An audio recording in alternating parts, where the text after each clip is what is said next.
bolder, fiercer, braver, an advocate.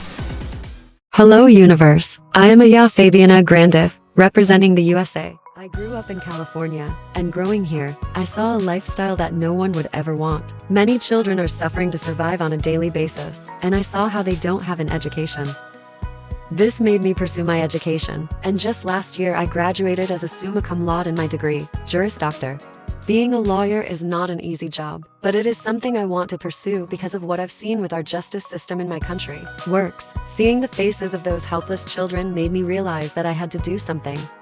I currently advocate for the victims of child labor because I am a believer that every child is meant to learn, not to earn.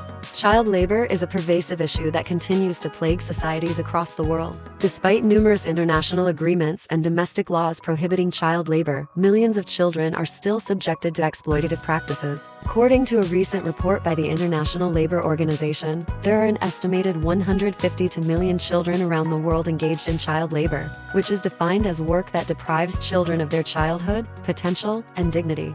While India has numerous laws and regulations related to child labor, it has not ratified the two International Labor Organization conventions on child labor. Furthermore, recent studies have shown that child labor is prevalent in the tobacco industry. In Kenya, child labor is a major concern for the government, as approximately 1 million children aged between 4 and 16 are involved in labor.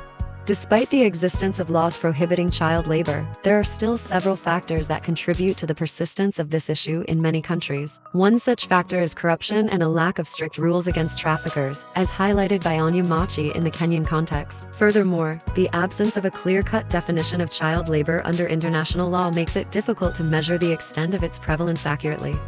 I do modeling, not in the way everybody does, but in a way I know I can help. I promote my advocacies through my fashion. Like this. This runway look of mine is focused on children because a rainbow is a testimony to every child's dream. And at the back, it has this text that really hits me.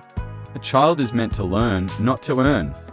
With this career that I have, I can raise funds and explore to countries with my advocacies. I made a campaign in India, promoted the essence of education, and gave them free books to read. I also held sessions of free teaching for those children. In Kenya, I built a public library that aims to educate every child about education. I know that my advocacy is not about education, but I truly believe that education is the key to ending child labor. Because if every child has an education, they can have a good future. A thing that I can advise our future generations is to study and study, because your dreams start with your passion and conviction. And if ever I get to be your next Miss Universe, I will use my platform to expand your advocacy with me. And let us all please spread the word. You deserve an education.